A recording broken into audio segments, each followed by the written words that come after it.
From the 915 to H-Town, from the Panhandle Plains to the Valley, and everywhere in between, this is the 50/50 Podcast, powered by the 50/50 Podcast Network. Join me, Hector Cano, as we cover the Texas high school club and college soccer landscape, along with an inside look at the college soccer recruiting scene. The 50/50 Podcast is a platform about the people and for the people who are dedicated to the beautiful game. Here we go. It's another edition of the 50/50 Podcast, powered by the 50/50 Podcast Network. It is episode 117. It's a special edition, a summer of soccer discussion here with U.S. men's national team super fan, super supporter, whatever we want to call them, along with the head men's soccer coach of Baytown Sterling Rangers, right, Coach? Is that Rangers? That's Rangers. Rangers. He is Coach, and he's also an alum, right? A 50/50 Podcast alum, Coach Bryan Hayman. Coach, how are you? Oh, doing great. Enjoying the summer of soccer. Yeah. A little bit. And we're not even halfway through yet. Right. Apologies for the false start there. A little bit of, I've been having technical difficulties all afternoon. So finally got it off the ground there after a few hiccups at the start there. So thank you for joining us. Really appreciate it. Excited to, going to talk all kinds of stuff here today. And, we're going to look at, obviously, we're going to talk a little bit about your summer. We're going to talk a little bit of Texas high school soccer, but then we're going to look back at Euro 2024, Copa America. We'll look at it, just multiple components with that, particularly with Copa, that you had factors on the field and off the field. We'll look at some U.S. men's national team and the Mexican national team drama. We'll look at we'll talk a little bit of Olympics, right? Olympics coming up. And then we'll wrap up with one little mini topic there before we get Coach on his way. So, Coach, first of all, before we jump into all of that, tell us, how's it going so far? How's your summer been? What's new? What summer? Between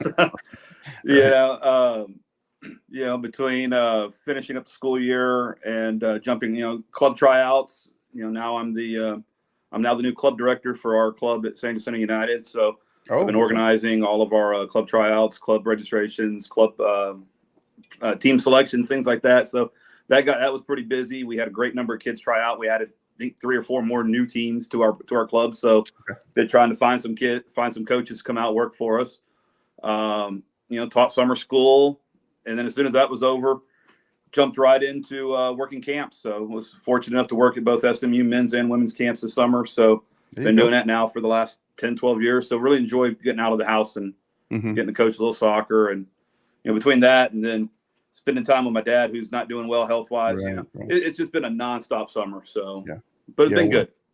Yeah, your dad's definitely in our thoughts. In our thoughts and prayers, thinking about him. Hope he gets healed up. But so is that you took over replacing? Is that Jerry? Yeah. You stepping down? Coach Prado wants to coach. Yeah. Yeah. He loves coaching. He wants to be on the field. And I took our 2006 boys team, our U18 team, and we finished second in the state at President's Cup. Just missed out on going to the regional tournament. So, as those kids graduate out of the club system and out of high school, it was a good time for me to kind of say, I'll take over. I'll step in, Jerry, and then you want to coach. He's going to take over our 2013 team, and for the first time, we're going to put him into a girls team. So he's going to coach 2007 girls this year. So I'm looking forward to looking at that.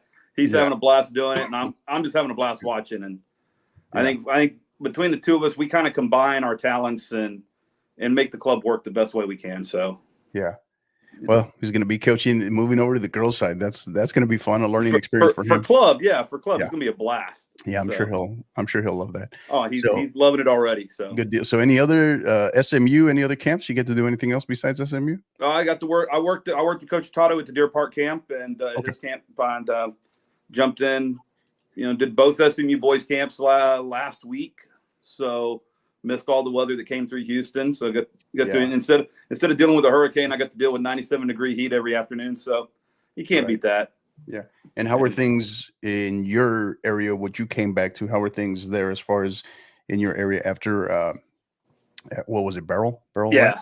Our neighborhood's got just a lot of tree damage and the fences down. Nothing too out of control. Nothing bad.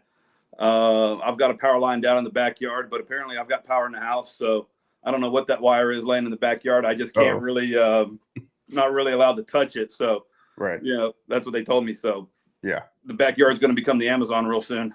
Right. Yeah. Crazy stuff. Man. Well, glad to hear everybody's okay. I know for the most part, everybody that I was checking in with my people in the Houston area that I know that I talk to regularly, everybody seemed like they were okay, just little minor stuff. The big one was the power, obviously. Exactly. It was the power. And I think my house was without power for about a day, and I was getting email updates saying your power's back on. So, the family, my family. I don't know about now, but I was just reading at the start of this week there were still people without power. Yeah, there still are. Yeah, I think I read this morning there's still around 8,000 to 10,000 people still without power. That's insane. That's insane. Yeah. Wow. Well, crazy. Well, how about talk to us a little bit about your Sterling boys. You had much of a summer with them. How does y'all's summer look there? How do you handle that?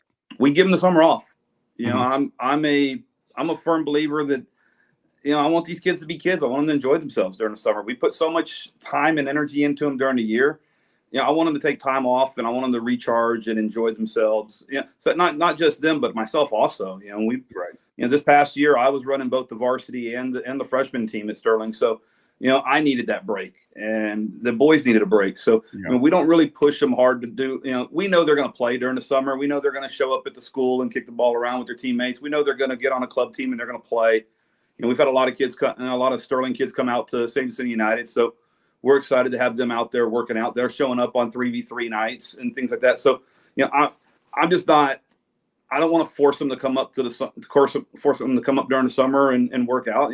The kids that are serious about it, they're going to do the job and they're going to get better and they're going to be ready to come in when we get back in August. And those that aren't serious, well, they're going to be passed by pretty quickly and they're going to have to pick up the pace when we get back in August. So, but for me, I want the kids to enjoy themselves. If they want to work, some of them work for make money for their families and do that. Or if they just want to enjoy themselves, I want them to do that. I think we forget the fact that these are kids. Right. We need to let them be kids sometimes. Yeah.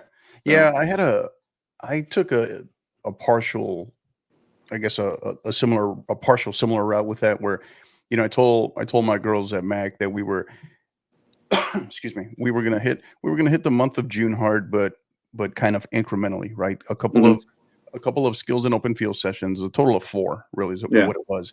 And then I had 18 of them playing in our really good summer 7v7 league here, which was one of those things to make it a little bit especially when I find it's very good when you're trying to bridge a gap with JV players that are looking to make that push to varsity, right? JV players that are maybe on the fence or they just need more touches, but they can also do it while building, working on building chemistry with what will be some of their future teammates on the varsity, right? So we did that in June and then told them, it's like, hey, I want you guys to take the month of July off and, go enjoy yourselves, do what you got to do, whatever, have fun, be safe, be responsible, but and then come back in August refreshed, right? So that worked. I feel like that worked relatively well, but ask me in August. I'll be able to answer that a little bit better in August. Yeah, we've told the kids when we get back in August, we have a big job ahead of us and, made the playoffs, 2 years in a row. So now the goal is to do it 3 years in a row. We want to continue to do things that no one else does on our campus. And that means we got to step up the intensity of our workouts. And, we had a coach ready to come in. He kind of backed out on us at the last minute. So it'll be me and my assistant rocking 3 teams again. And we're just going to run hard. And I've got a lot of motivation this year myself. Yeah. I had, something had something that kind of fell through for me during the summer, and it really motivated me. Mm-hmm. So, this summer I've put a lot of extra time in watching some film. I put a lot of extra time in already drawing up sessions. How do I want to do this? What do I want to do with this group? Where do I see this kid? My assistant and I, we redid the office, and we put the dry erase stickers all over the locker room, all over my office, and we've already been drawing stuff up on it. So, we're going to be really motivated. We come in August, and I told the kids, if you're not on board, you're going to be off the boat pretty quickly. Right. So good deal.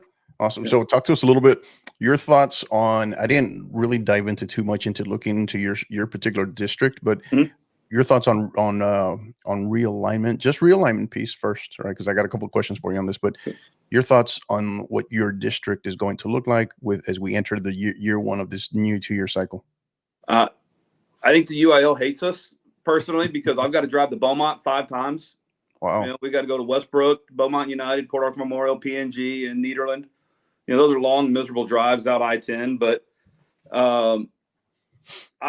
we lost. Goose Creek Memorial went up to 6A, right? And Crosby moved out of our district. So it's a lot of the same schools, but we added the 2 Beaumont ISD schools. For us, it's a district we feel we can be very competitive in. We can be difficult. We can be difficult to play in. But for us, it's about how do we improve? How do we get better? And how do we just, I'm not focusing on our teams we're playing against. I'll focus on my guys. And I've always mm-hmm. been that kind of coach. So, right. If we play the way we know how to play and our younger players step up into the positions I think they can step up into, and if I can somehow find a goalkeeper on campus, I think we'll be pretty tough next year. Awesome. Good deal. Well, I know you can train them. You can get them trained up right away. So that's sorry, I'm all out of eligibility, coach. So sorry, I can't help you. Well, but no worries. I was looking for a kid. I found a kid named Bradley Guzano. Uh-huh. He quit playing. He's from the Atlanta area. We're gonna try to bring him in too. Oh, nice. There you go. What's that drive from you to that Beaumont area? What is that? It's what, about an hour? It ranges anywhere from an hour 20 to an hour 30. Yeah. Okay. Depending on traffic, depending on what time we can get out of Baytown and get our kids there. Yeah, I was just kind of curious from where you're at in particular in that area. I wonder what that was. So gotcha. So now the other thing that UIL dropped on us it was a surprise to most, and it was more of a bigger shocker to most, the fact that it's going to get implemented this year, right, is our split Division I, Division II format going forward. Mm-hmm. 5 new sports, right, will join the likes of football, who does this. Your thoughts on the Division I and Division II large school, small school split? I mean, it is what it is. I think you can't really do Division I, Division II splits until you split the districts, and I know they won't do it. So, like for us, we're going to be a Division I. We're going to be a Division I team all the time. We're already we're the second biggest school in the district, so we're going to be D1 no matter what. And mm-hmm.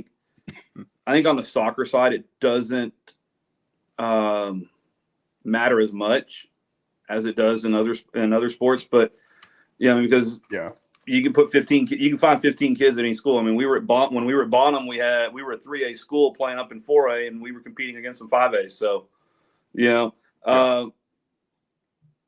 I think it takes away. I think taking away the regional tournaments the way it's going to be, it takes away some of the fun there. But I completely understand it when it came to travel. You had 2 El Paso schools playing in Fort Worth in the regional final, and the Katy schools always seem to play at Deer Park in the regional final. So I get some of that understanding, but at the same time, I when I heard about it, I'm like, that's okay, that's good, I guess. Yeah, well, excuse me, the Coach Langford, Jimmy Langford, right, from Frisco Wakeland, who I just had on the last episode, he brought up a great point where I know in circles we had discussed this way in years past, and I really kind of just forgot all about it because I just stopped doing the math on it. But he brought up a great point from the perspective of there are more in the state of Texas. There are more schools, there are more teams in our regions than many states have in their entire state. Absolutely. Right? So when you quantify or qualify it like that,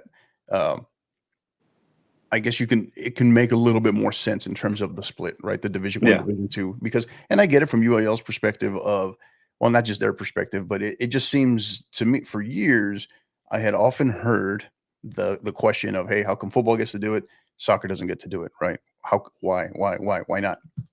Now it's here and I'm hearing why? It's going to get watered down. And I don't think so. I don't believe so. Because you still got to take care of business. You still got to show up. It's not Absolutely. Like, because especially, some of these, especially in the 6A and 5A classifications where they're just absolutely loaded. And as I mentioned to Coach Langford, that I wouldn't be shocked if you can see there is a high probability that we will see 2 state champions from the same district. Absolutely. Right? Very, very probable, very possible. So, so I don't know. I think but like I said, it's, the quote that I was often given from a source was that, hey, the UIL wants to put trophies in as many kids' hands as possible. Right. So from that perspective, I get it. But yeah, I think if it's the message that we send as coaches, because if we're putting that out to our kids that, hey, it's watered down, it doesn't mean as much, then they're going to naturally embrace it like that too. And in the end, I think we're taking away from our kids' accomplishments.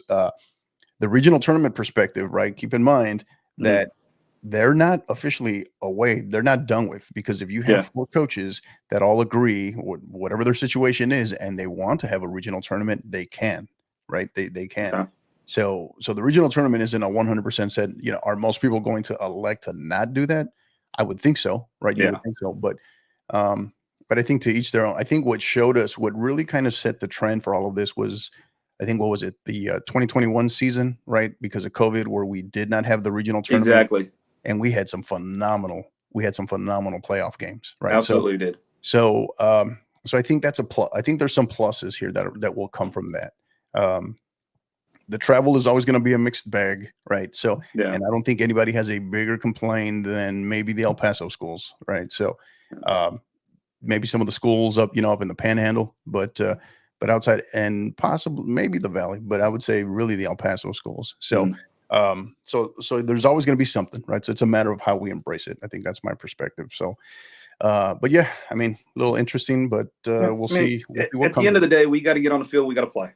Correct. And we play whoever's in front of us, we're going to play. And that's how it's going to be. Whether we're Division I, Division II, it don't matter. Let's just roll the ball out and play.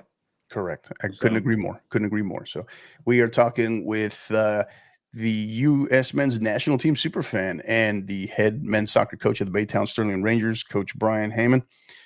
Coach, before I forget, make sure like, rate, subscribe, join us, growing our YouTube page. You can find us on the 50_50 podcast on YouTube. Go on there, hit the subscription button, hit the like button on this episode on there as well. That increases our views in the algorithm. And sign up for the notifications, ring that bell. You'll get live notifications. Anytime we go live, which is about 99% of the time, you'll get notified. You can select if you always want to be notified or just on select ones as well. So you can also find us on Instagram at the 50_50 podcast, as well as on Twitter X, as we call it, 50_50 pod. So make sure you go on there. We are streaming live on Instagram Live right now as well. So go on there, give us thumbs up as well. So give us the likes, whatever you want to give us. All right, Coach, we transition here. So what's been taking up a lot of the summer so far has been the Euro 2024 championships for the men's side, as well as the 2024 edition of Copa America here in the United States. Your thoughts, your general thoughts, recap when you look back on not the final, but throughout the total body of work in both tournaments. I tell you what I really enjoyed watching in the Euros was just the crowds. Watching Turkey and Georgia and some of these countries that have so many fans that travel to watch them, and the interaction between the players and the fans at the end of matches, and just how amazing that was. I love that, and I get goosebumps at games when the crowd is just really into it. I didn't feel that at Copa America. I felt Copa America was more of a corporate tournament. It's a money-making tournament, and that's kind of how the people that I've talked to kind of said that's how Cotton Ball wanted this to be. They wanted to try to make as much money as they could, as well as the federation, because the U.S. Federation didn't get full control of this tournament like they did in 2016. and it came down to money. The Euros, it's easier to travel through Europe than it is from people getting to South America to the U.S., but those crowds were just amazing, and they made the games a lot more interesting for me to watch. Right. And I think the quality of soccer, whether it was here at Copa America, whether it was the Euros, the quality of soccer is always improving. It's always getting better. The individual skill of players is getting there. And because of that improved skill on the field, you get much more of a chess match between coaches. And I enjoy watching the cat and mouse. Hey, they're going to line up like this, so we're going to do this. And when they do this, we're going to do that. And I enjoy watching, just how these teams adjust constantly. And hey, we're playing Spain, so we have to adjust this way. We're playing Germany, we got to adjust this way. That's how I enjoy watching these games. This year, a lot of the games I watch from here at the house or from some friends, and I just enjoy that kind of atmosphere of the game. And I also enjoy watching it with people who I trust and respect, and we kind of discuss the games as we're watching it. What would we do differently? I think sitting at the bar, we had the sugar packets out, trying to look at the systems and the formations during the game. You just enjoy doing stuff like that. So, that's what I got out of this summer. I really enjoyed that mostly. Yeah, great stuff. Yeah, it was interesting. They had their moments. Excuse me. Obviously, so Copa America started about a week later, right? So we were already a week into the Euros, and they got off. It was interesting because it seemed like it was just regular chaos in the Euros, which were great stories. Copa America initially started kind of going chalk, right? And then there were the twists in there for sure, and then of course, which we'll allude to a little bit more later when we get to the U.S. men's national team and the Mexican national team, but. Canada breaking through as well with Jesse Marsh at the helm, all of 1 month at the helm. So, there was these interesting pieces, but I agree. There were moments where you could tell just the attendance, the big complaint here with Copa America were the prices, right? Yeah. So there were certain matches where they were jam-packed stadiums. There were other matches where they were, maybe 50% capacity. One of them being the what was it? The U.S. men's, I called it the international, what was it? The International Space Station game between the U.S. and Uruguay. You remember? You remember what that camera feed was? We watched it on the huddle cam. Yeah, that camera feed to start the game. Oh my God. But yeah, I mean, those were the kind of things where you saw the inconsistencies and the differences, the contrast between Copa America and the Euros. And I think what gets lost on what a lot of people are still finding out is the fact that the difference between, where the U.S. is used to hosting big events. The U.S. has hosted a Copa America before, the Copa America Centenario in 2016. Yeah. The difference, though, this time was CONMEBOL wanted their ball and take their ball, right? Their piece of take their cake and eat it too, whatever you want to call it, right? Take their ball and go home. And they wanted everything, their entire piece of the pie this time, all the money. So and it was their rules. They cut corners, right? Yep. They cut lots of corners, and it showed in a lot of things. What I would say we were probably most guilty of in terms of just stadium personnel. And just U.S. personnel probably would be the field conditions themselves, right? That was a little bit kind of eye-opening, considering they've done the grass on turf stuff before. What did? Because I know you didn't go to any of these matches this time around, but I went to one. What are your thoughts on that? Yeah, I went to the game in Dallas against Bolivia, and I think it started. So you did make the Bolivia match. I made the Bolivia game. This summer I did 2 U.S. games. I did the game in Orlando with Brazil, and then I made the game against Bolivia. Okay. But Atlanta and the Panama game and the game against Uruguay, I'm not paying.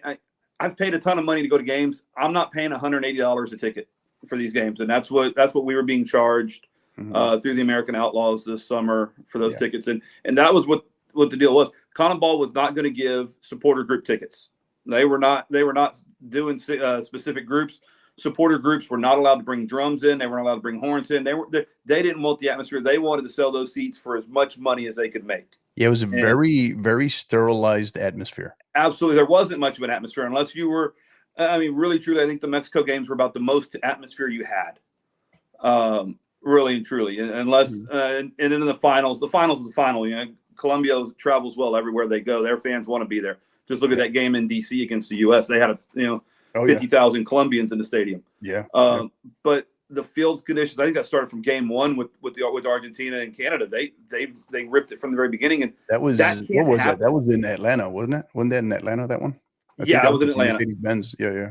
And it just makes me wonder. You know, we've dealt with this issue before. We've put a World Cup in the United States on turf. You know, and we've been able to play here. So my question becomes: is this something where CONMEBOL did not give the funds available to U.S. stadiums to host these games and have the proper field? You know, I don't know the story on everything. Yeah. But see, I haven't seen data on that part, I don't know. Right, I don't know to what extent. I don't know what the agreement is in terms of when a designated site location will agree to host, but but what's the split there with CONMEBOL between the gate, between revenues, concessions, all of that stuff? Hey, we'll take care of the turf, but we'll get a bigger percentage of the gate or something. Who knows, right? But exactly, the biggest thing was, I think more than that, it was what I noticed was, and then through the reports that I was seeing, was the inconsistency in terms of the processes leading up to laying down the turf, the grass, right, the sod on the actual turf, because the ones who it sounds like they did it right and it was like pristine, perfect, was ironically there at AT&T Stadium, right, with where the Cowboys play, because all the reports on that one was they did it the right way, how it was laid out, how it was prepped. They had the solar lights, right, the grow lights, the heat lamps, what have you. And I don't know if you saw pictures of that. Those things were actually suspended. They go all the way to the rooftop.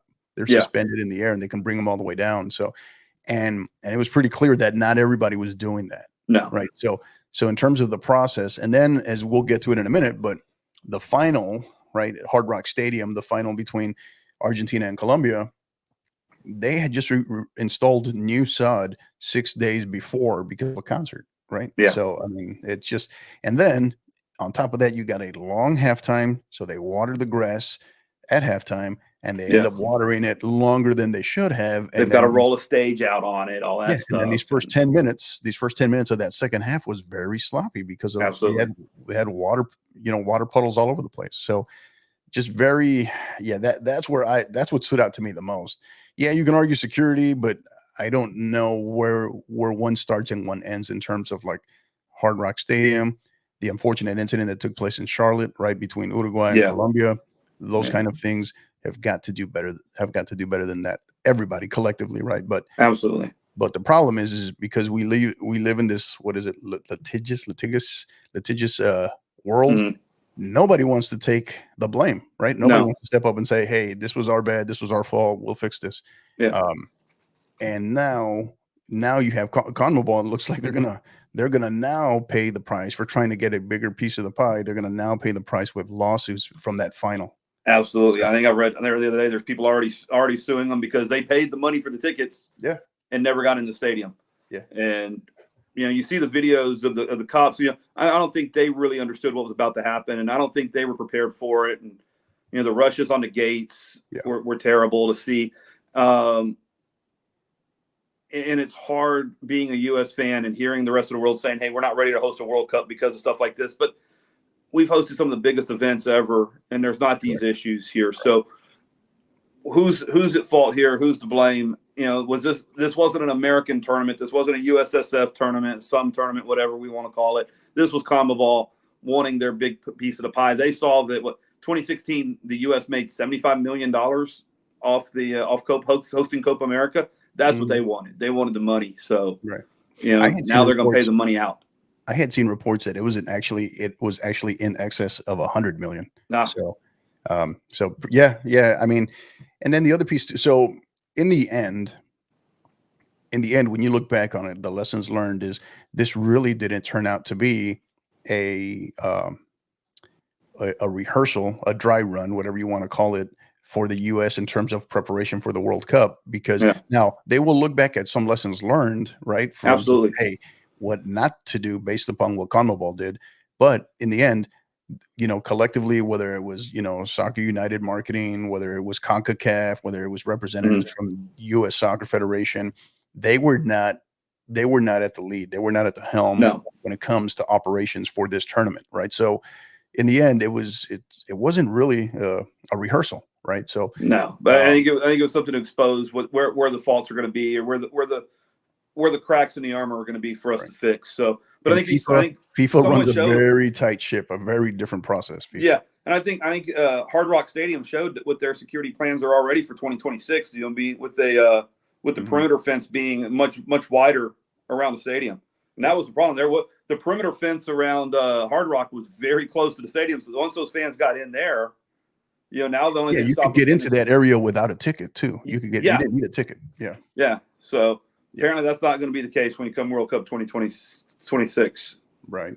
So crazy, interesting stuff. So we look back on the finals, right? The Euro. We'll talk Euro final first. Spain 2, England 1. Spain gets the winner inside of the last 5 minutes of extra time. Your thoughts? Well, first off, the English have got to stop singing "It's Coming Home," because the only thing that's coming home every tournament is a trophyless plane. Yeah. Maybe that's what they think. So, working SMU camp with a few English coaches, it's always fun to kind of razz them through it. But a couple of my buddies were couple of my English buddies, they were pretty fired up too. And then they were giving me grief about the U.S. men's national team, and then I kind of kept telling them, it's like, hey, don't get overconfident. And of course, after the final, I told them, it's like, hey guys, I get it why you're so upset. You all have the same amount. England has the same amount of Euro titles as the U.S. men's national team does. So absolutely, but England has never won the CONCACAF Nations League, so just letting them know that.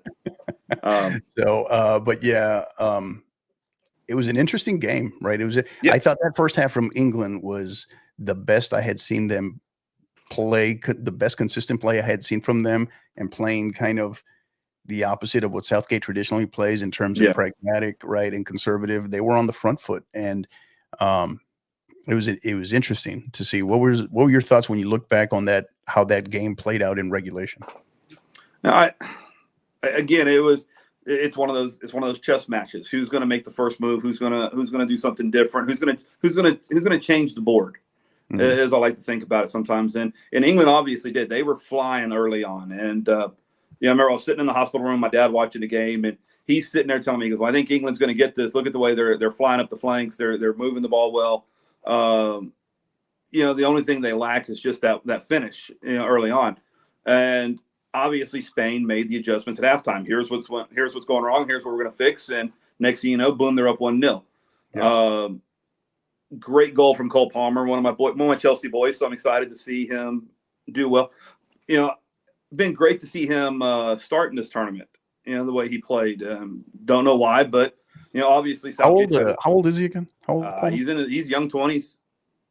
Is he like 22ish, 23ish? 21, 22, something like that. Okay. I thought he's young. I just didn't know how old he was. Yeah, I thought he played much better than Saka did in the tournament.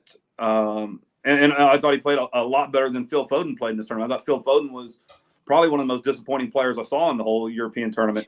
Yeah. But he scores a great goal, and I think at that point, England's got the momentum, and I think they kind of took off.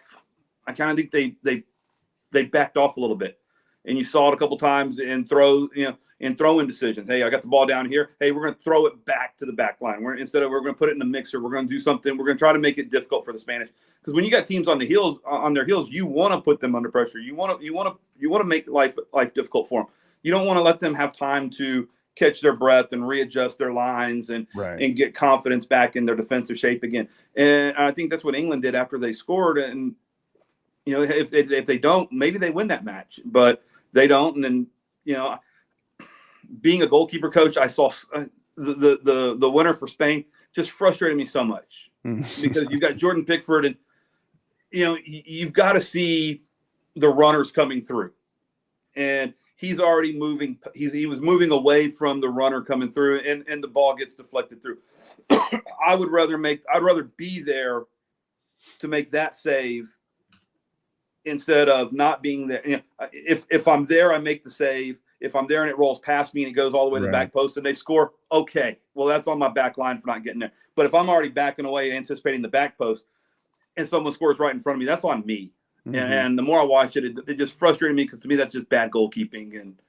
And I wasn't. And I saw a lot of that this summer. I saw a lot of bad goalkeeping this summer. It just frustrates me. We dissected the play that led up to that goal. The goal winning, or the game winning goal, I should say. Mm-hmm. And we kind of broke that down pretty good. And you could kind of see it come, because Spain had figured something out there in terms of how they were kind of collectively pinching in and forcing that back line to get caught narrow, right? Yeah.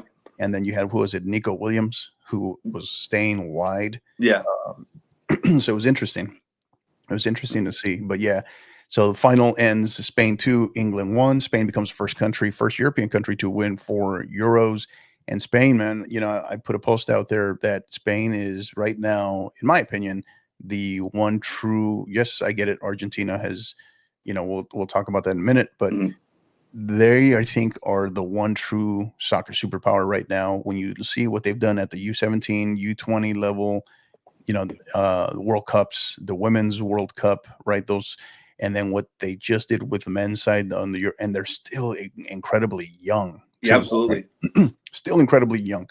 So, yeah, I think they're just putting together an incredible string of results over, at this point, you can say really over the last four years, right? Yeah. So, and their run at the Euros was, you know, it's easy to say they were the best team at the European Championships. Yeah. I want to say probably maybe about 10 minutes in the England match, they weren't the best team. And I want to say probably the last 20 minutes of the second half of the Germany game, they were not the best team. That's, to me, that's 30 minutes in the whole tournament where they were not the best team. Yeah.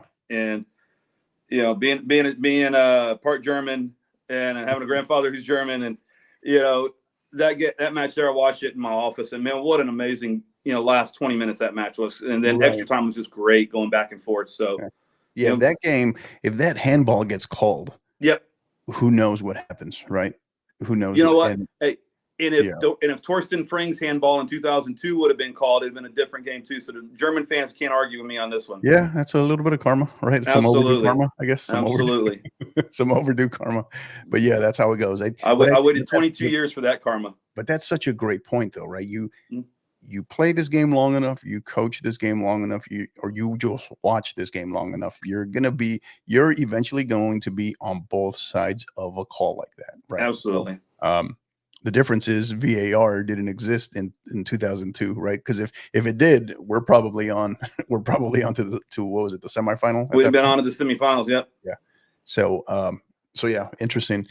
So congratulations, Spain. And then the Copa final, right, which was kind of largely overshadowed because of just the complete unfortunate disaster and circus that was taking place leading up to the game.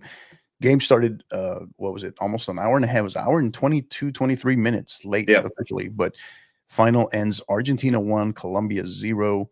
Argentina becomes the first country to do it since Spain did it back in 2008, 10, 12 to win both win their Continental Cup as well as with a World Cup in between. Yeah. So congratulations to them. Your thoughts on this one? Man, I'll tell you, I loved watching Colombia in this tournament. I loved watching them early on. I did too. Yeah. You know, before the tournament. And I come into a lot of these matches, I just want to see good soccer.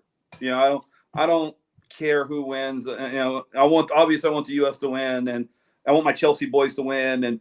But the rest of the time, I want to watch good football matches. But I came into that game, I wanted Colombia to win that match. I felt like, man, they were just so exciting to watch. We get crickets, coach. We get crickets.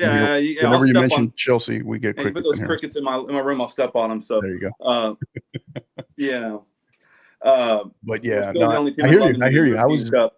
I really liked Colombia's chances going into that final. And again, it's very similar to England. I mean, first half correct. They were just flying. You took the words right out of my mouth. I was going to say the same thing. It was you literally watch the same game almost, and I think it was just Argentina needed a little time to weather the storm. I mean,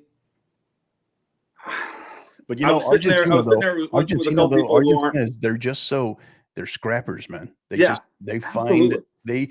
can adjust to whatever. If it's a high flying, wide open game, they're dangerous. They can guide you on the counter. If it becomes in prototypical, CONMEBOL fashion, if it's going to be a rough, ugly, physical match, which most finals are, they can adjust to that too, right?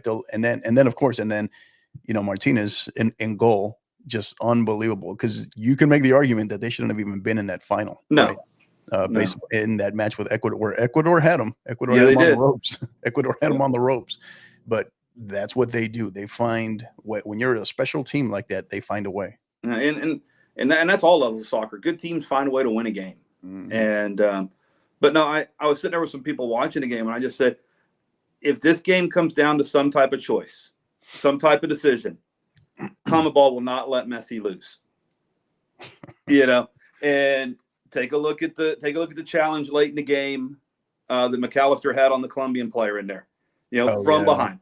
Yeah. You can't tell me that's not a penalty. And Colombia's not going to get that call. They're not going to go again. They wouldn't have gone against Messi in that stadium in Miami. It was all built for Messi to win it. But, I like Argentina in the way that they adjust and that they can play different types of games. And that's something that, when we talk about with the U.S., I don't think they can play different types of games. And, whether it's a free-flowing game or a street fight type of game. And Argentina adjusted properly. And I just don't think – I think once that game hit extra time, I think Colombia was just playing for penalties at that point. I don't think they realized – I don't think they could match Argentina's speed. They couldn't match the technical ability that Argentina had. And I think you saw a lot of their players were just – they got stuck. So I had I mentioned this to Coach Langford right in the last episode, was right around the 100-minute mark, right? The 100th minute. Yeah. I told one of my buddies, I said, this game's not going to penalties, guys.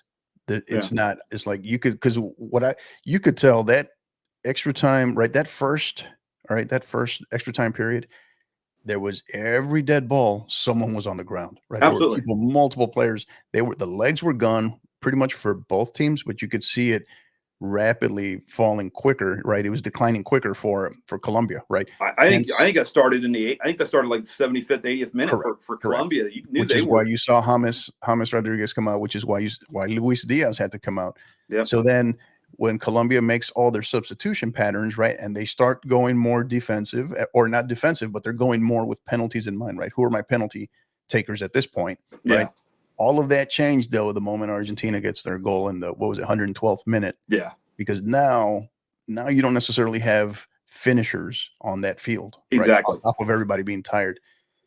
So, so it ended. It was interesting, it was tough to, here's the other piece too. Here's the other hot take, right? Is I felt, and I'm not the only one to say this, but I felt that one of the best things that inadvertently happened for Argentina was when they had to substitute Messi.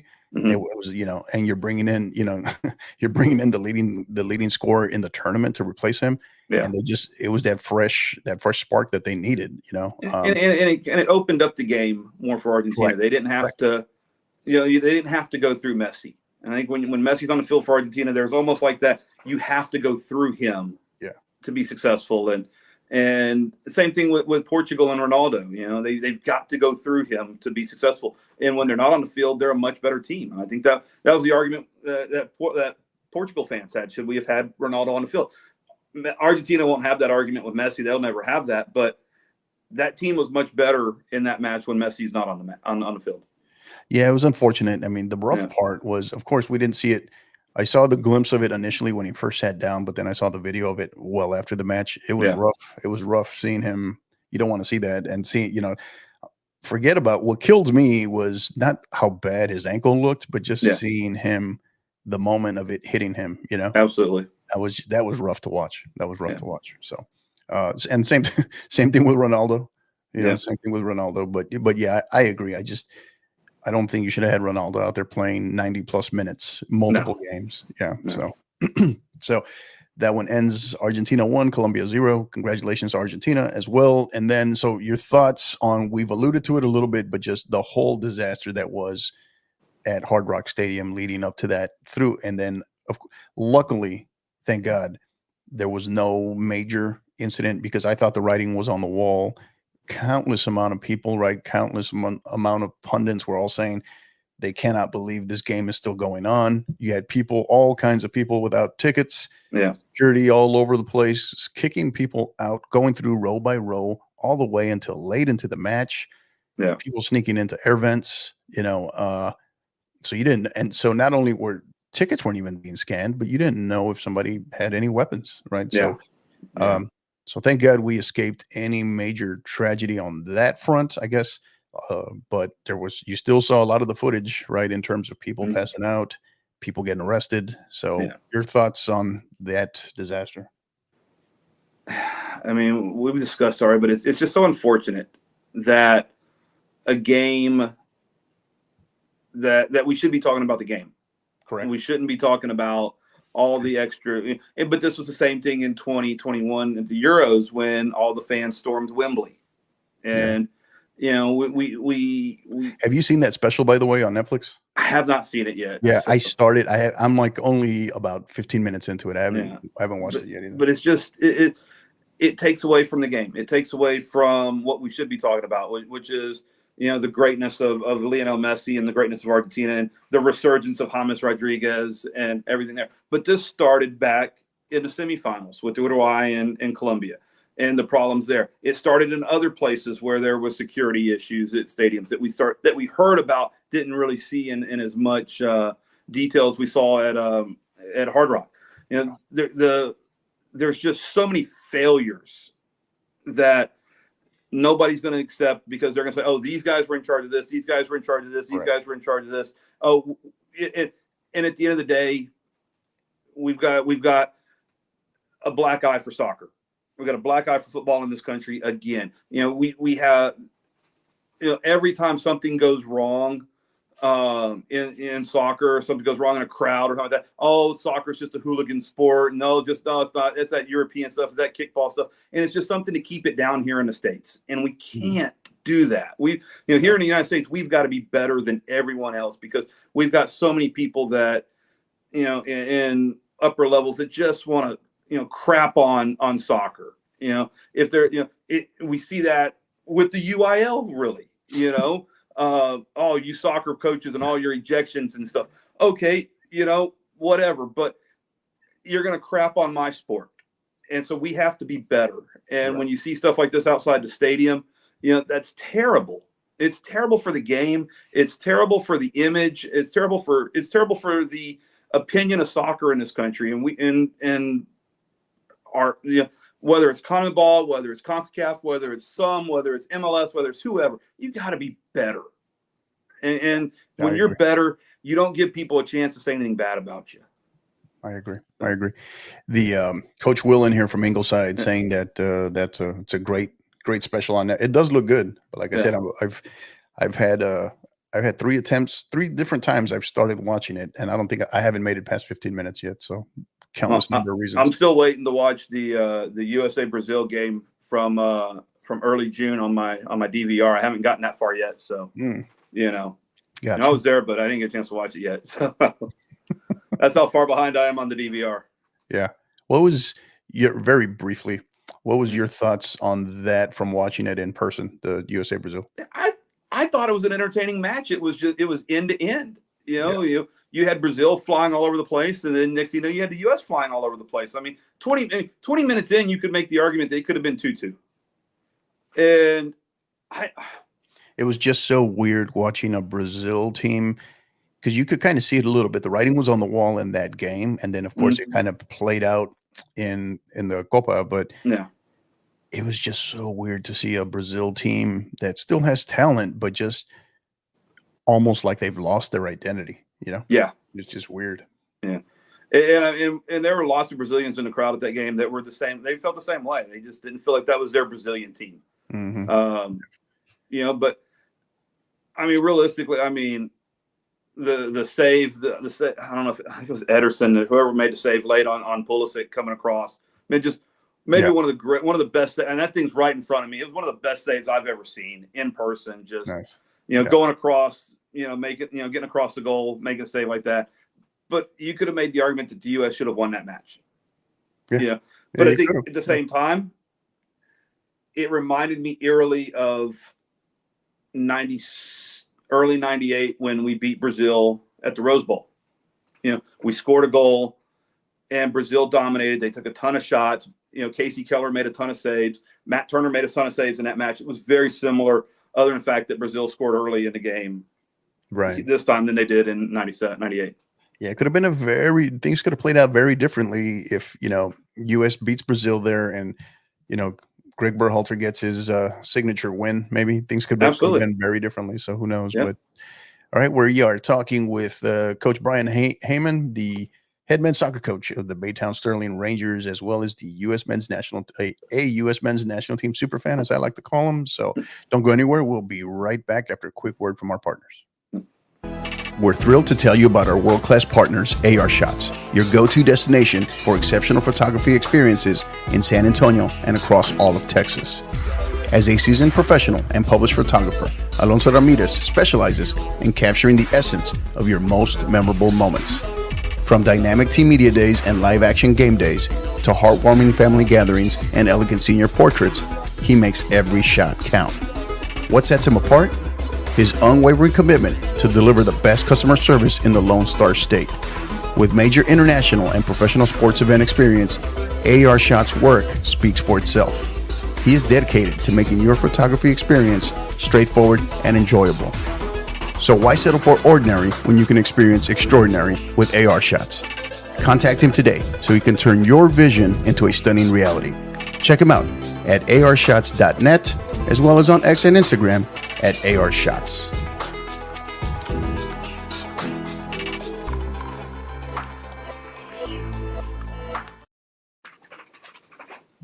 All right, and we are back, episode 117, I should say, with Coach Bryan Hayman. Excuse me. All right, Coach, let's dive right in. The novella that is the U.S. men's national team, and then we'll get to El Tri a little bit later, but their Copa performance and as well as the eventual firing of Greg Berhalter. I mean, it starts well. You get your win versus Bolivia. I think that game should have been a lot. We should have won that game by a lot more. But that was my first kind of little alert. Sirens going off in the back of my head when we only won that 1-2-0.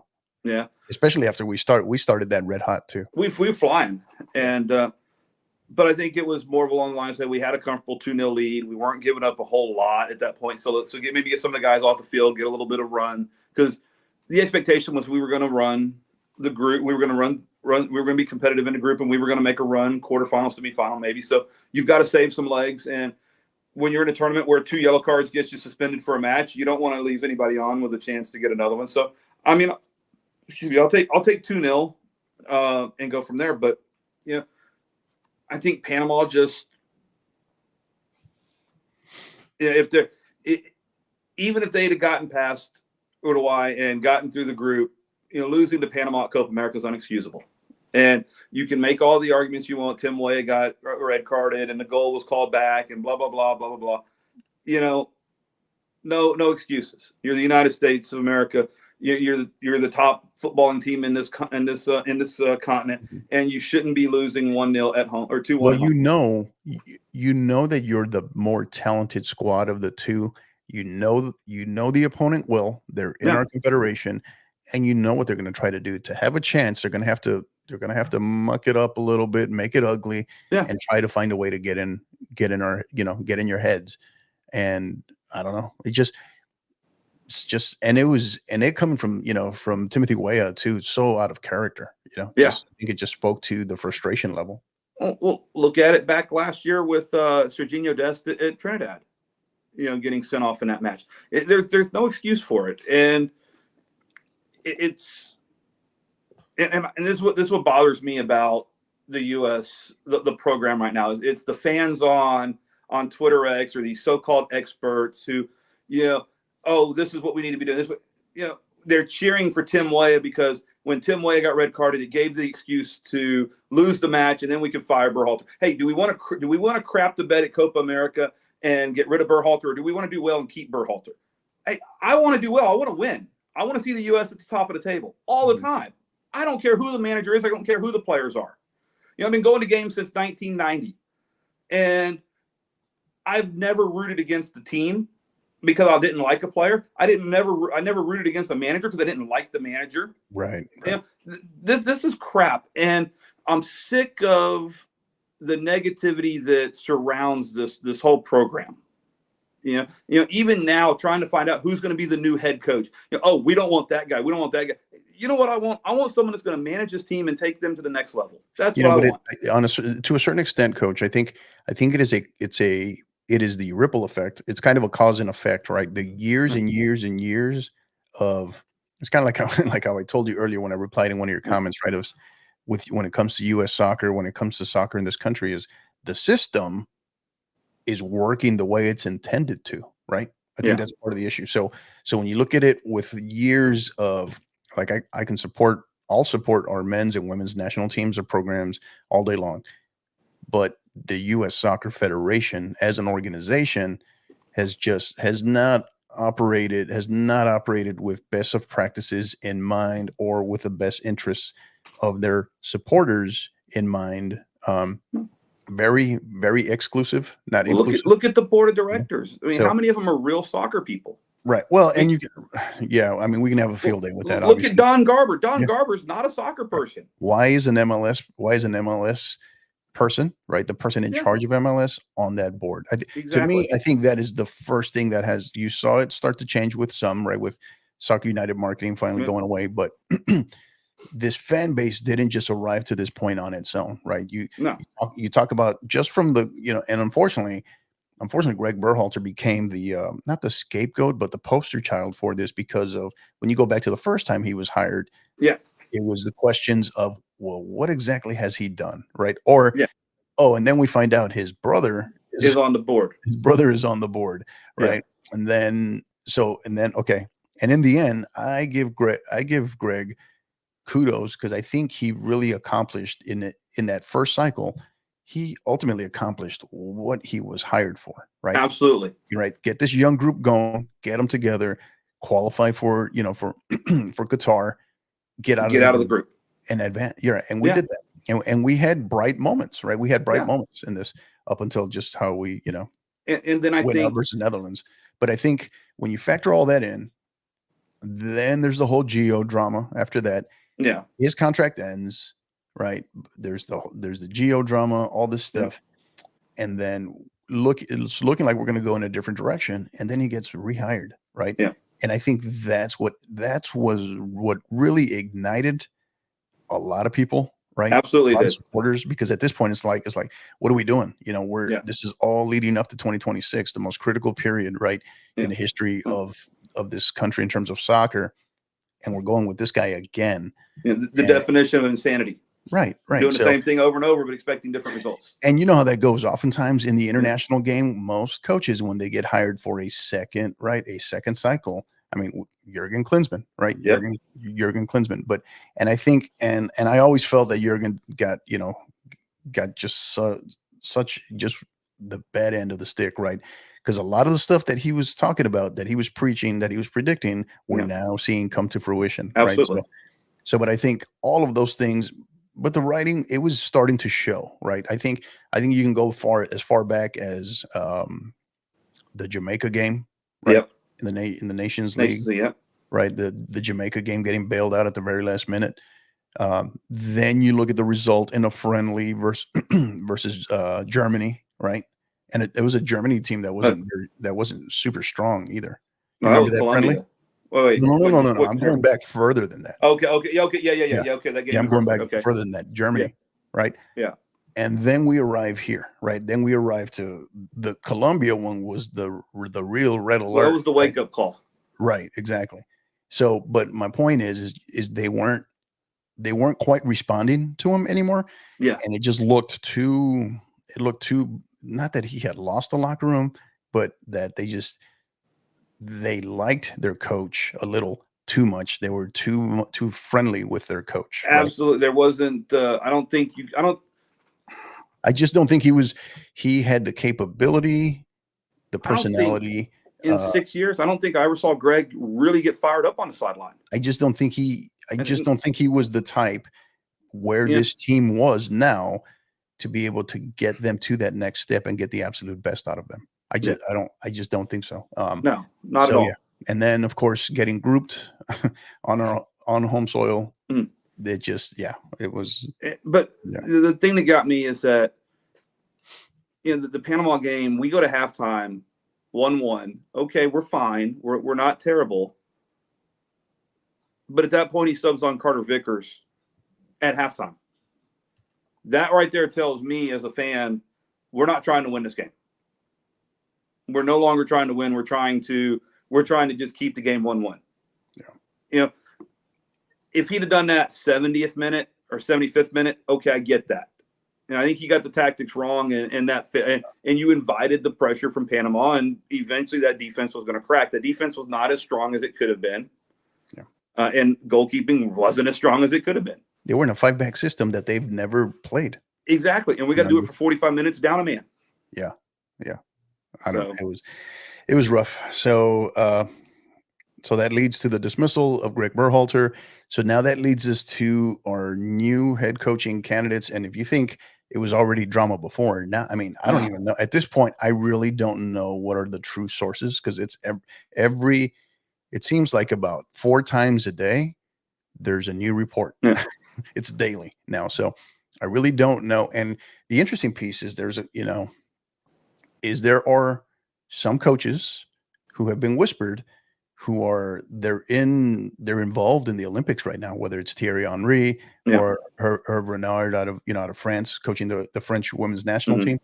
I don't know. What are your thoughts in terms of, first of all, let's do this. Who do you feel is truly, in your opinion, on the short list? Maybe we can say 3 to 5 names. If I'm looking at U.S. soccer and the way U.S. soccer operates, then Steve Cherundolo's at the top of the list, because he's a U.S. guy, he's an MLS guy, he's a system guy. You think he's at the top of the list? Is that what you're saying? I think he's at the top, or at very near the top of that list. Mm-hmm. He's and don't get me wrong, I think I like Steve Cherundolo as a manager. Do I think he's ready for the national team job yet? Probably not. No. Is he ready for the 2030? I'm okay with that. I think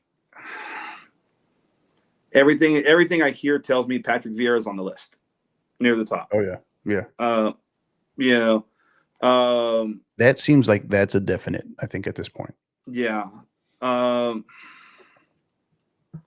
I can't see Henry being on the list, just because I don't think he would cower down to the Federation. And I think that's part of it. The Federation's going to want you to run the Federation. They're going to want you to run the national team like it's a business. And they're not going to buy out his time with Deschamps, because I think it'll be him or Zizou or Zidane that'll probably take over the French team after this World Cup. Yeah.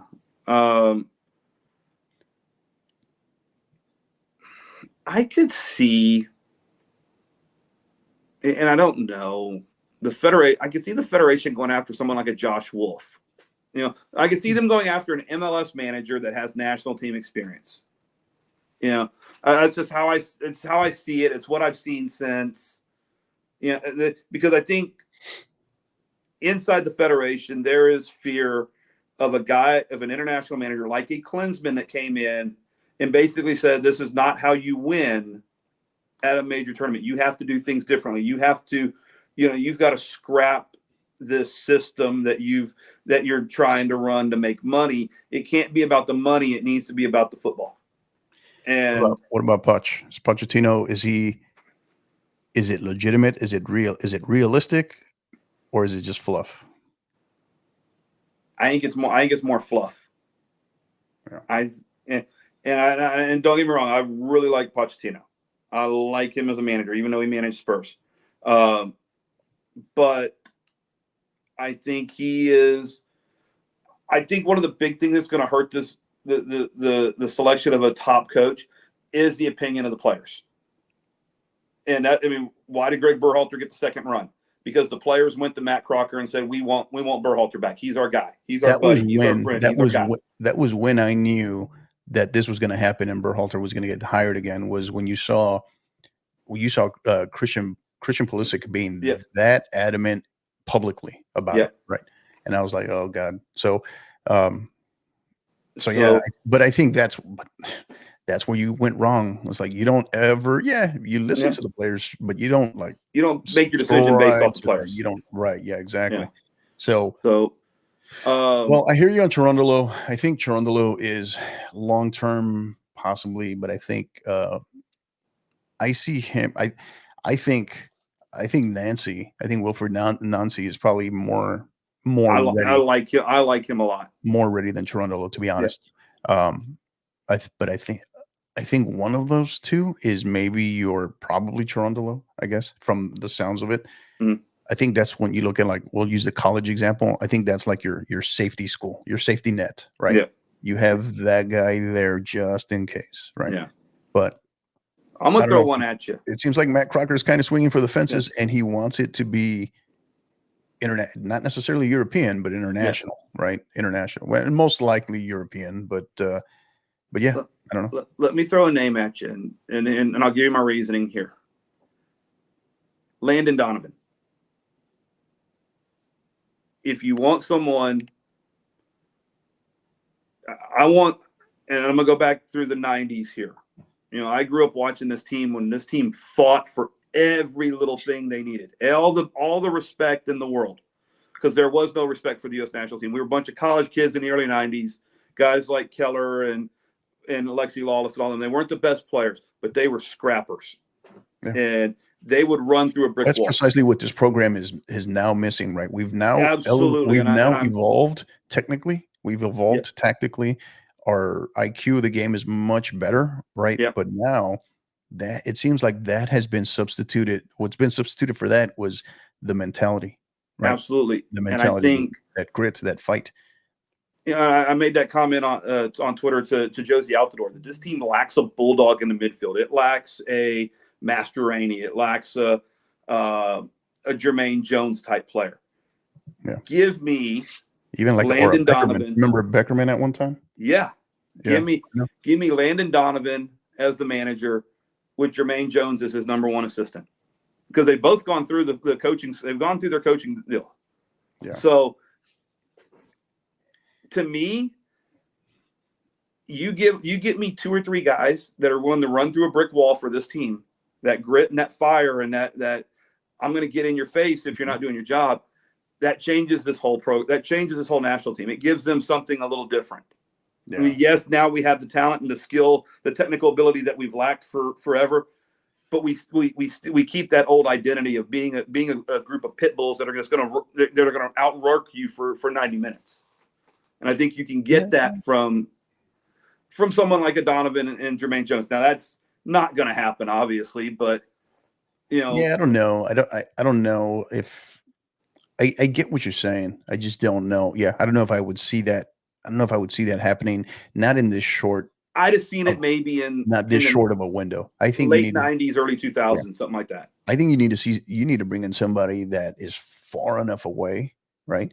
Far enough away, and can see the forest, right? The trees from the forest, kind of absolutely. Thing. And you know, one of the key things, what did Matt Crocker talk about? He said a serial winner, somebody with international proven experience. Yep. And you know, some of those, because we went through this process, you know, they're not out there anymore. Right? Yeah. So, you know, a lot of people were talking about Jose Mourinho at one time, right? You talked about Donovan. I think I don't know how true this ever was, but I remember reading the reports about Bielsa. Bielsa wanted this one, right? I believe they contacted him at the last or after Berhalter left. He talked about. Yeah. I heard the reports. I don't know who they were. He talked about being interested the pitch was he was interested with Landon Donovan being an assistant, right? Yeah. And I don't know how true that is, but that was one of the ones that came up. So yeah, I mean, some of these guys were out there, but it is what it is. Now we got to go through this process. But we got to find the guy with the right mentality. Yeah. I think that's it. And I think the Federation is still on their one boat. They want to develop a style. They want to develop a system. They want to Americanize soccer, and they can't do it. Your gut tells you it'll be who? Right now, with what you know right now. I think Vieira. It's starting to look like it. I think that's what it is. And I'm not going to say it's a bad thing. I mean, he's a World Cup winner. He's got a World Cup medal. He knows how to do it. So can he lead a team that way? I don't know. Yeah. Yeah. So, it sure as heck isn't going to be you or me. So that doesn't necessarily check the boxes of serial winner and proven international, international coaching experience, No. So I don't know. It'll be interesting, but I think if it's Vieira, I think it happens. If it's Patrick Vieira, I think it happens within the next 2 weeks. Yeah. Or I would say maybe the next 2 weeks. I think so. If at that point, if we're well underway, well into the Olympics, then I don't think we get an answer until after the Olympics. Yeah. And at that point, that leads me to believe that there are other options. And the guy that I really like is Hervé Renard. I do too. Out of France. Yeah. Right. Because he's won. The he's won a lot of places. AFCON boogeyman, right? As they call him. So I don't know. I think we need somebody like that in this short. It's understanding the assignment of what we're up against in this short cycle, this short window, this late of a period, right? Now after 2026, different story. Yeah, right? Different story going forward. So, all right. Well, that's as we start looking at 2026 coming into focus. But the other one we look at El3, right? The Mexican national team, right? Their own set of drama, of course. So the one that I found really interesting, right? So Jaime Lozano resigns, steps down, but only after he had been asked if he would basically take a demotion, right? Take a demotion and be the assistant as they were going to bring Javier Aguirre back in. Yeah. And I was just like, wow. I was like, wow. So not surprised whatsoever that he decides to resign instead altogether. What are your thoughts on that? I mean, it's El Tri, and the Mexican Federation runs by their own set of rules. And I think they are having to come to terms that they're not the dominant football nation in the continent anymore. And they're going through a cycle of players that have been those stalwarts for them are getting older, and they're needing that new young blood in, and they're struggling with finding that young blood that is at the level it's always been, and we're seeing that rise in talent, young U.S. talent coming up, but we're seeing the exact opposite in young Mexican talent coming up, and they're struggling. So the problem is you have a group of clubs that try to run the federation, and they think they can make the decisions, and the manager will be only from one of these clubs, or it'll be from here or there. It doesn't work that way. And every time you hear something from El Tri, it's just like you can't. It's just so unbelievable just how crazy it gets down there. And the federation, I agree. I think the federation has made a number of blunders in terms of decisions. You look at Liga MX, it's no coincidence. If you follow the kind of timeline of when they dropped to the true relegation system in their league, and you can start to see the decline, the development, that along with those two things, along with you have more of these top talents for the Mexican team that are choosing to stay at home and don't want to go out to Europe. Right. Yeah. So I think all of those collectively are why you see, and it's tough. It's tough to watch them because that's your biggest rival, and you want them to challenge you, right? Because if not, absolutely, it loses its flavor in terms of the rivalry, right? It's not a rivalry anymore until they start winning some. Right. They got to start winning some of these games against the U.S. and they're not, and it makes it. they're talking. I mean, the last thing I heard is that they're talking about a U.S.-Mexico friendly in October, and I'm like, why? What do we get out of that game? Yeah, I agree. But obviously we get something out of playing New Zealand and Canada in September and Panama again in October. But I guess that's the cycle we got to run right now with everybody still qualifying. We got to find a way to any friendly that we can get should be played versus a South American team, preferably in South America. I think we got to toughen up a little bit more, because the other piece too is we don't make any money off those, buddy. Yeah. Understand this though, historically speaking, right now that there's going to be another World Cup, right, in the Western Hemisphere, is it'll be interesting to see how these European teams do, right? Yeah. How these European, because I think Germany was the first European country to win a World Cup in the Western Hemisphere back in 2014. Up until then, there hadn't been one. Yeah. Right. There hadn't been one. No. So it'll be interesting to see how, because those dynamics are very interesting, how that ends up playing out. Yeah. So I don't know. I think, the other piece too with Javier Aguirre stepping back in to coach El Tri, he's been a coach twice before in 2010, and where they didn't have a very successful World Cup in South Africa. No. And then in 2002, where he was the coach in charge when they have arguably their greatest loss in program history in the World Cup, right? Versus the US, right? Yeah. So and that Mexican team was so talented. I remember being in South Korea for that game and not having that good of a feeling about it. And I'm like, man, Mexico's they were so talented. It's so many top guys in that team, but the thing that we lack now is what got us through is that scrap. We scrapped with them, and we turned that round of 16 game into a scrap, and we were able to come through it. And oh man, I get goosebumps about that whole World Cup. I think that's what gets lost on a lot of people, or when you have the casual fan that's watching, because they tend to not watch club. They don't understand club at any level in any league around the world, but they want to come in and support the US or whatever country, right, during international play. But I think what a lot of people don't know, and what a lot of people have forgotten, and what I think a lot of people have to start to learn, is that in international soccer is very different now. And a lot of it is very ugly, right? It's very ugly. And a lot of it is when you're talking about in a tournament, it's survive and advance. You don't have to win pretty, right? There's a reason why this Spain group was the first one, and this Euro, I think they were the first ever to win all 7 games, right? Not penalties or draw their way through any Euro match. So it's hard to do, I think, no matter how much talent you have. So, which speaks to what we were talking about earlier with Argentina, is you have to have grit, you have to have fight, you have to have scrappers, you have to have talent, and you have to get lucky, i.e. the handball in the Spain-Germany match. Certain things just have to go your way, right? Absolutely. So all right, Coach, we move on. So the Olympics, right? We got as if that wasn't enough, now we got the Olympics getting ready to start in about, what is it, a week? I think it is. I believe they play Wednesday. I mean, the U.S. plays on Wednesday. Oh, yeah, they start before the actual opening ceremony, right? Yeah. So thoughts on the U.S. women's national team, these Olympics? I think they're going through that same cycle we talked about with Mexico, that their past stars are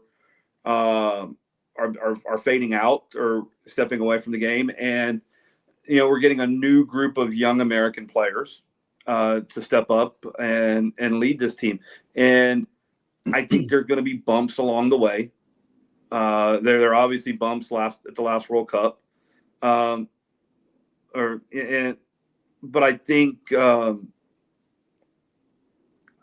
like Emma Hayes. I think she's a fantastic manager. What she did for Chelsea women over the last several years is nothing short of amazing, because she had really nothing to work with when she got to Chelsea. And what she did was amazing. And I think she's a big enough personality to lead that group. And I think she made a couple of very interesting team selections, bringing some players in that previously you probably wouldn't see. come in, or leaving some people home. You probably, oh wait, why are we leaving her home? Hey, why are we taking her? She's got that. She's got this big plan, and I think listening to her, yes, the Olympics are going to be important to her, but I think she's looking at a much bigger picture. She's developing a player pool, almost similar to when you kind of looked at Klinsmann before the 2016 World Cup. He brought in all sorts of players, trying to find, expanding the player pool, trying to find the best 22 for the World Cup. I think that's what Emma Hayes is doing, and she's going to throw some of these girls to into the fire at this Olympics. So, do I see the U.S. winning the Olympics this summer? No, I don't. Do I see them maybe catching a couple of really interesting results against some good teams? Yeah, I do. I think they can know do that. They should medal. The question is, will they medal? Right? Yeah. So we look through the groups here real quick. Just excuse me. Group A: France, Colombia, Canada, and New Zealand. Mm-hmm. That will be an interesting group there. So I like France. I like France and Canada to come through it. France is expected, I think, but with Colombia being in there, I think that might that's kind of might throw the monkey wrench in there. So it talks about France, Canada as the must see game here, and then we talk about Group B here. So the U.S., Zambia, Germany, and Australia. Thoughts on this one? So this is a tougher group. I think the more you dive into it, tougher group than you think. Yeah, and I think the one thing that will help the U.S. in this group is the fact that Sam Kerr tore ACL, and unfortunately, she's not going to be at this World Cup. So that takes away the big attacking threat from Australia. Be interesting to see. Yeah, and I think they list the must see. They list the must see game here as Australia and the United States. Yeah, absolutely. But I tell you what, I'm not afraid. I think Zambia is the kind of team that might sneak up and give the U.S. a problem because I think they're very athletic, and I think over the years the U.S. has always been able to out athlete teams at the women's game. Yeah. But Zambia is the kind of team that might be able to match them athletic wise. Yeah. And so this is probably the, I want to say fifth source I've seen that has US finishing second in this group. I see that Zambia US game being the game for the team that advances. Yeah. So and then a dynamite group right here, right? Yep. So Group C: Spain, Japan, Nigeria, and Brazil. Spain, the reigning world champions, Japan, who just they have figured out their culture. They know their identity, right? Yep. You have Nigeria and our good friend Randy Waldrum, right at the helm, who's overcome a lot and who's leading them. And then we got Brazil, with Brazil, they're talented. You just don't know what you're going to get. Exactly. I obviously Spain wins. I think Spain wins the group, but I'm gonna tell you what. I will not pick against Coach Waldrum. I say he gets them. I think he sneaks Nigeria into the second round or into the second place. Yeah. I do. List the must-see match here is Spain and Japan. Yeah. And then the predicted order: Spain, Japan, Brazil, and Nigeria. So, yeah. So, yeah, pretty interesting here. So, great stuff. And then we move on over and try to move on over to the men's side. Men's Olympics coach, what you think? We'll see. I mean, I'm excited to be back. I'm excited to have the men's national team in the Olympics. I really am, and we haven't been in such a long time. Man, I'm just excited for these young kids. Almost 2 years. Frustrated with some of the team. That's a whole generation of players. Absolutely. I was going to say that's a whole generation of players. Yep. Yeah, they get this experience and playing in another major tournament. I'm angry that we don't have Diego Luna going with us. I think that's yeah. I know you said we want to talk about that one, but man, I think that changes things for the U.S. But I think they're talented. I think they're talented enough. I think they have enough youth. I think they have enough talent to get through the group. I think the biggest thing with these rosters, the biggest thing, both men's and women's, right, is just is what I'm not a huge fan of, and I think you got to take with a huge grain of salt, is these rosters are capped at 18, right? Yeah. So this is going. You want to talk about tough grit? battle of attrition. That's what it's going to take to that's what it's going to take to medal in these Olympics, because these rosters are capped at 18. And when we say 18, we're talking about 16 field players. Exactly. So you're gonna have to have some guys that can absolutely do the business. So so we look at Group A: France, US, New Zealand, and what is it again? Guinea, I think it is, right? Yeah, Guinea. So, and then we have Group B: Argentina, Morocco. Still don't know who this guy was here. So I had it somewhere. And Ukraine. We'll look at Group C. So again, these were incomplete. Group B is Argentina, Morocco, Ukraine, and Iraq. Okay, all right. That's the second team. And then Group C. We have Spain, Egypt, Dominican Republic, and who was that other one? Uzbekistan. Uzbekistan. Yep. And then we got Group D, which consists of Paraguay, Mali, Israel, and who was that? Japan. Okay. Yeah. Oh yeah, that's the first one. Okay. Yeah. Surprised they already had that on there. So okay. So interesting mix. We look at the groups here. We look at your thoughts in this group here with France, New Zealand, and Guinea. I mean, the U.S. opens up against France, so I think it's going to be important for them to have a good result. And I don't think they have to win that match. I think they need to prove that they can play at that level. I mean, France has got some extremely good talent coming in and play on this team. So, can we be in that match? And I'm saying, I mean, if we can draw, great. If we can win, it's a dream. But can we at least put forth an effort and put forth a product on the field that we can say, wow, this group can compete at this level. So, and then it comes down to the next two matches. You got to find a way to beat New Zealand. You got to find a way to beat Guinea. And Guinea and any of those African teams are difficult at the Olympics because they've just got some young, athletic, talented players. So we'll see if we can. Good. I like the U.S. chances to get out of the group. I like them to finish second in the group, and then Group B. Let's go ahead and beat Argentina in the second round of the tournament. Yeah. Still can't quite. I mean, I think it'll be the talk of this tournament if they start to struggle where Diego Luna could have clearly helped you. Absolutely. So I don't know how you put him on a field and you can't tell me that he's different. You can't tell me that he's arguably watching him in the Olympic qualifying tournament. He just and before that, watching him in youth games with RSL, watching him at RSL, he's different. Oh, I got to watch him before that when he was playing for the El Paso Locomotive. Yeah. And he was just, you want to talk about a man amongst boys, and he was, absolutely. I think at that time, he was 19. Yeah. And you can't tell me he's not. I mean, the thing is, when you look at him, you tell you and I, we've been on the field long enough. We look at that kid, that kid play. That kid's a player. Yeah. Just looking at him. But does he fit that U.S. soccer mold? Right.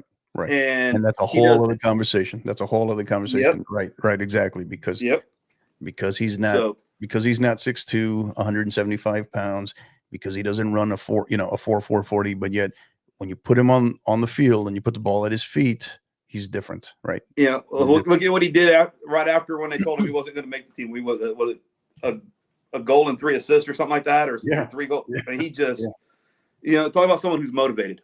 Yeah. And now the fear is, do we lose him as a dual national? It's quite possible. I mean, who knows? Maybe this potential new head coach hire affects that, impacts absolutely. That. Right. That's where I can see someone like Pochettino. If we can bring in a guy like a Pochettino, I think that helps Diego Luna, because Pochettino likes that type of player.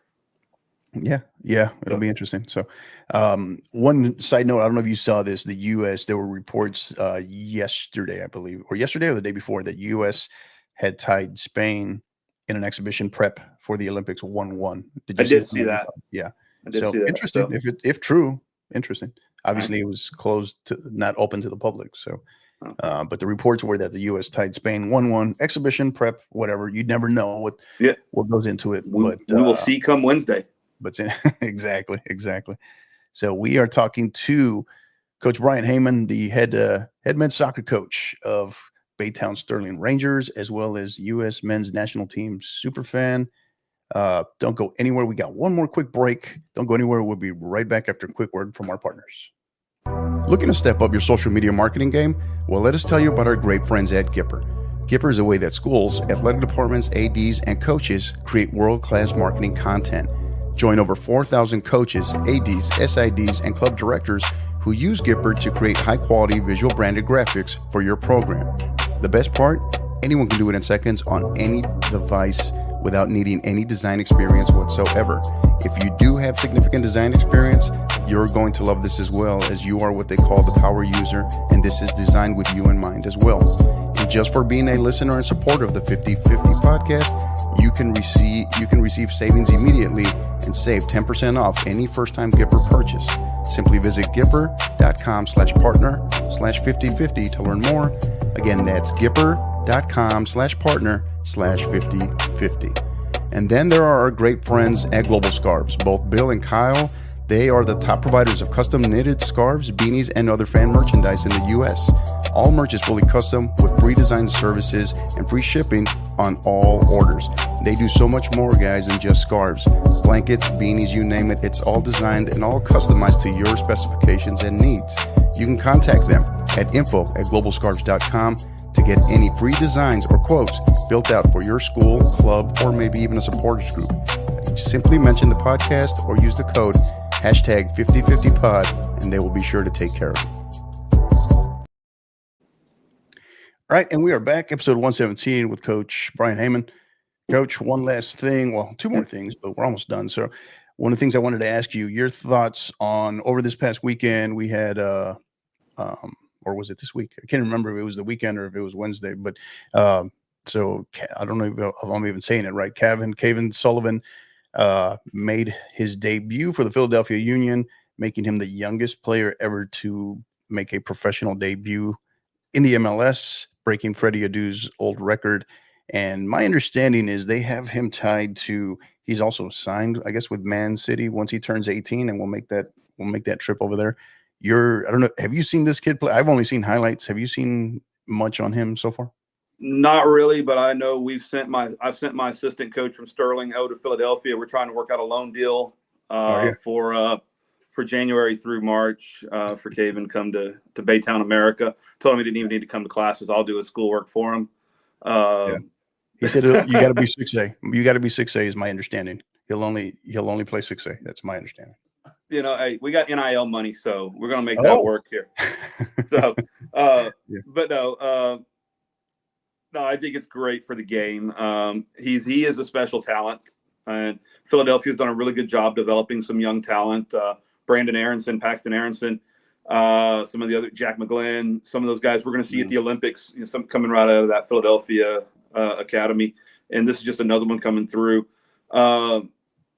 Something to keep in mind beyond 2026 as well is that is a name that you'll probably hear more of in terms of not just Kevin Sullivan, but I'm talking about current Philadelphia Union head coach Jim Curtin, right? Yeah, because he's clearly proven a track record of player development. Absolutely, but I hope that unlike Freddie Adu, we pump the brakes and remember he's just 14, and we'll wait and see how he develops. Right. And you know, obviously going to Manchester City, it will be great for him. You know, but then the question becomes, does he play? You know, where does he get loaned out to? How much time is he going to see? You know, right. We see that all over the world. You know, we see these, you know, and I think that's one of the things where we talked about earlier with Americans lacking that killer instinct. They're going overseas to these top teams and they're not playing.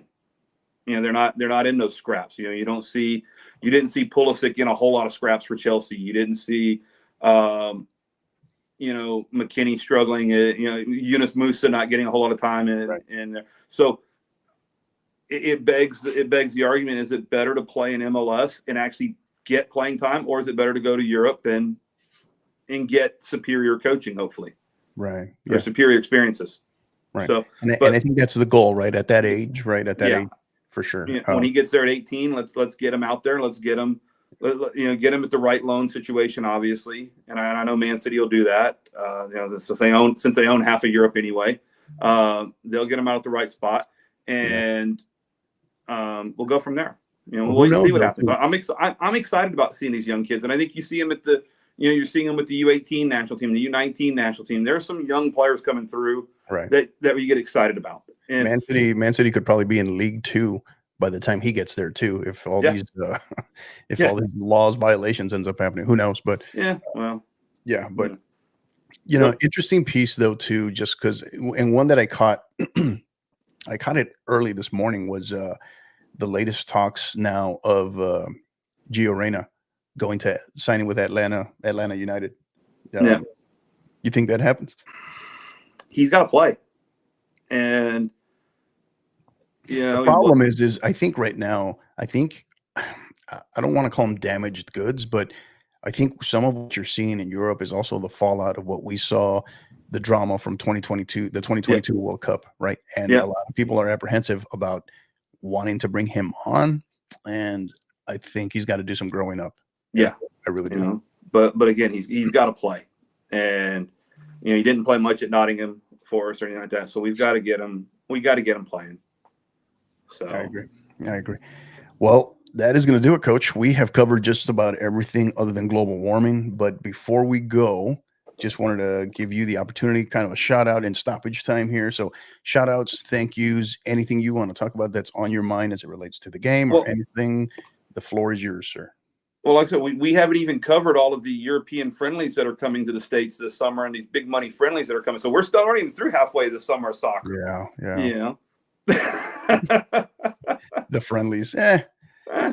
We'll make the trip. It is what it is. No, it's funny you mentioned that. Before we get going and give you your stoppage time comments, one of the things was something that really stood out to me in this Copa and these Euros were, you talked about like the England players. You mentioned Phil Foden. Yeah, some of it is system. I get it. The difference between clearly you have Pep as your coach versus Gareth Southgate. I understand all that. But what I personally thought we were seeing when this tournament started, and then the further we got into the tournament, particularly the Euros, was we just saw a lot of great players, a lot of great stars that just looked tired. Yeah. The legs looked very heavy. They looked very heavy. So I don't know. It's just something that's one more thing to keep in mind, right? And then they still got to go through that qualification process and everything too. So it's a grind. It's important. It's important that we keep that in mind. But I saw a lot of very tired players, so, and just like in coaching, right? Just because you do great with your club team does not guarantee international success or vice versa. So Coach, the floor is yours. Stoppage time. What's on your mind? Shout outs. Thank yous. Floor is yours. Well, first off, Coach, thanks again for having me on. Now I'm a 3-time guest of the show, so I'll be expecting my gold blazer to be delivered. It's going to cost you that jersey, man. Oh, well. No, that is special. No, not that one. The one you're wearing. Oh, the one I'm wearing? Oh, man. There's a history behind it. This is the very first jersey I ever bought when I was a kid with my own money. Yeah. So bought it in 94. It was the only one they had at Academy Sports and Outdoors, and I've had it ever since. So that thing still fits you? Yeah, it does. It's an extra large, man. I had to squeeze into it, but it fits. What's even better is I've even got the matching jacket with it. Oh, in the closet somewhere. Nice.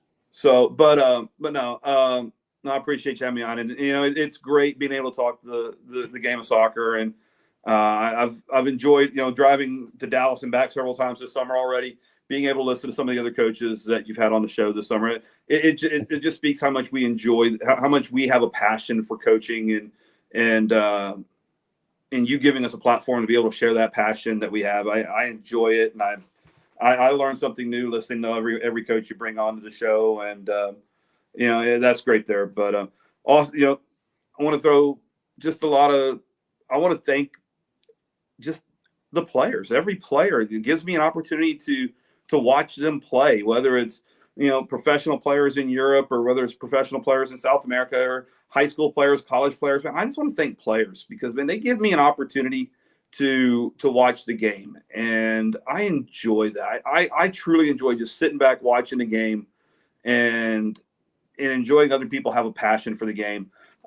Being able to work at SMU camp's been so much fun. I work with a bunch of different kids that, they love the game, and, they're spending a lot of time up at college during the summer trying to get better. And you enjoy it. I take pride in that we have those opportunities for players to be able to do that. So that's my big shout out this one here. A big shout out to my dad. I know he's down doing rehab right now. So he's texted me a couple times already saying, "Hey, I'm done with rehab. I want you to bring me some M&Ms and that stuff." But he's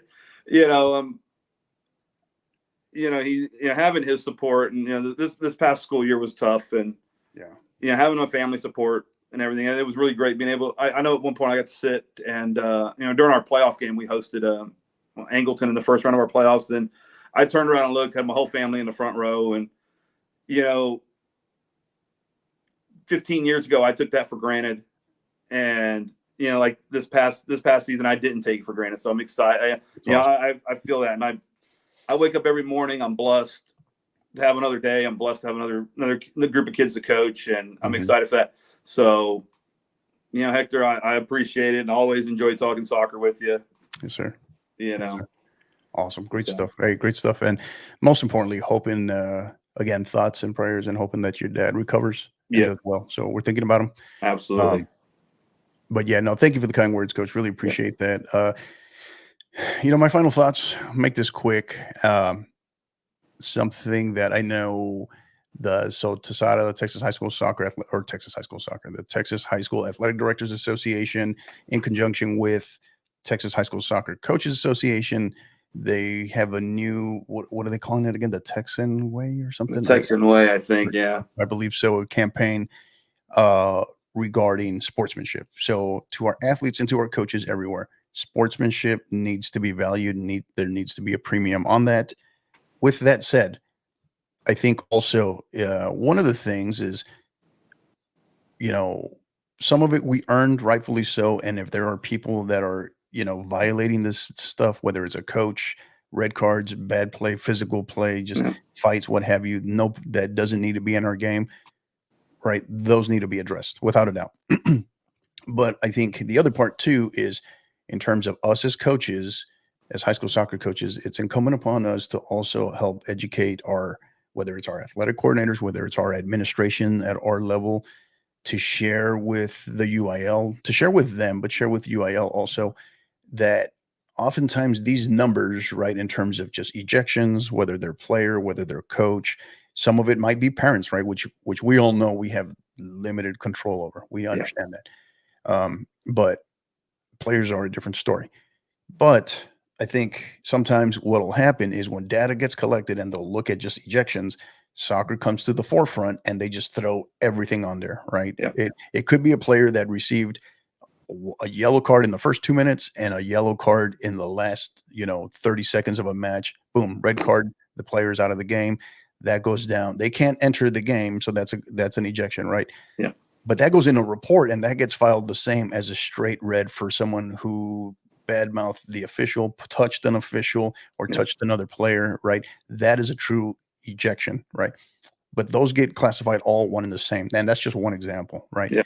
So it's on us to help provide, our athletic coordinators, and then our athletic coordinators being able to speak to at the district level, being able to speak to, at the state level, at the regional level, that to provide more context to these situations, that these numbers, that the data needs to be captured a little bit better when it comes to these.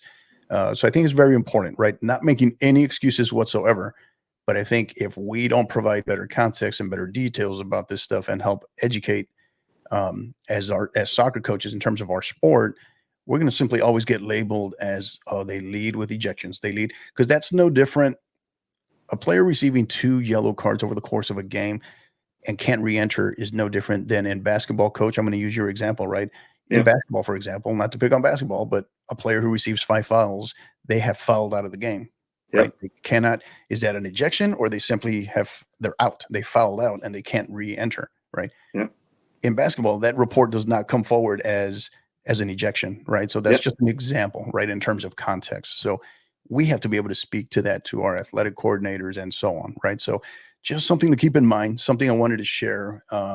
So it doesn't just all get captured as one single entity, in terms of data, because there needs to be more. It needs to be more refined. There needs to be more detail to that. There needs to be more context to that. So absolutely, just something to keep in mind, and something I really wanted to mention, as many of you will be going to coaching school coming down here to San Antonio. That starts tomorrow, or Sunday, I should say. So, so wishing you all safe travels. Best. I will be there. Looking forward to seeing many of you. If you see me, yell at me. I heard the parties at your house on Monday night. I don't know, man. I don't know if nobody's going to want to drive that far from the, excuse me, from the convention center. Excuse me. But yeah, because I don't live anywhere near the convention center. But looking forward to being able to meet with coaches, talk with coaches, and it doesn't just have to be soccer coaches. I'm a big football fan as well, so I can talk all kinds of different stuff. But everybody knows what has my heart, and that's this game here that we get to play, get to coach. So thank you to everybody. So Coach Hayman, thank you again for joining us. Again, reminder: go on there, like, rate, subscribe. You can find the audio portion, the audio version of this podcast. You can find it at your preferred podcast platform, wherever you like to listen. Go on there, give us a rating. If you think we're great, put it on there. Tell us we're great. If you think we stink and we need to work on some stuff, give us that feedback and we'll work on it. I promise you we'll work on that. But you can find us on Twitter X at 50_50 podcast, on Instagram at the 50_50 at 50_50 podcast, I should say. And then on YouTube, the 50_50 podcast as well. Like, rate, subscribe, hit that bell for notifications. Like this video, even if you cannot stand Coach Hayman, no matter how annoying he is. Right? There's a long list of people. Get in line. Yeah, he's a great guy. So thank you again for everybody, for Coach Hayman. I am your host, Coach Hector Cano, and you all know what to do. Until the next time, keep downloading and keep listening. You've been listening to the 50/50 podcast, powered by the 50/50 Podcast Network. Help us continue to grow by liking, rating, and subscribing on all major podcast platforms. And don't forget to follow us on X at 50_50 pod, on Instagram at 50_50 podcast, as well as on YouTube at the 50_50 podcast. Until the next time, keep downloading and keep listening.